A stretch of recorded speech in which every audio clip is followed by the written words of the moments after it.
Nekat tiru Kopasgat, Panglima OPM dipermalukan TNI, frustasi bawahan cuma modal kayu kuasai bandara. OPM seolah ingin meniru tugas komando pasukan gerak cepat merebut pangkalan udara musuh atau bandara.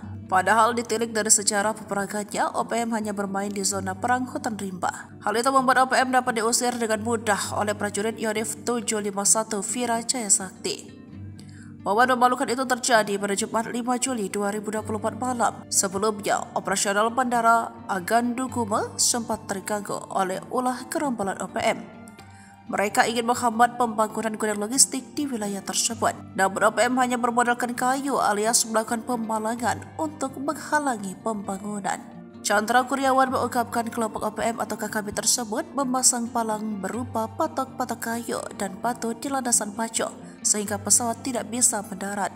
Selain itu, masyarakat setempat juga dilaporkan mendapat teror dari kelompok OPM. Sementara dalam keterangan juru bicara TPNPB OPM, Sebi Sambam dikutip Kompas.com menyatakan, pihaknya melalui kelompok Peni Murid merespon kehadiran aparat di Bandara Agandu Gume. Mereka menganggap militer Indonesia menggunakan bandara tersebut untuk menurunkan logistik perang. Sayangnya sang Panglima OPM Peni Murid sepertinya gigit jari melihat bawahannya diusir dari bandara tersebut. Bahkan anak buahnya hanya bermodalkan kayu dan batu untuk menguasai bandara Agandu Gume.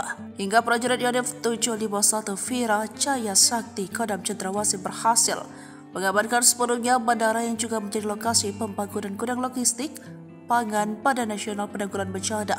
Aksi OPM tersebut sontak mengingatkan pada tugas Kopasgat, yang mana pasukan elit TNI Angkatan Udara tersebut memang ditempa untuk operasi pembentukan dan pengoperasian pangkalan udara, yaitu merebut dan mempertahankan pangkalan dan untuk selanjutnya menyiapkan pendaratan pesawat dan penerjunan pasukan.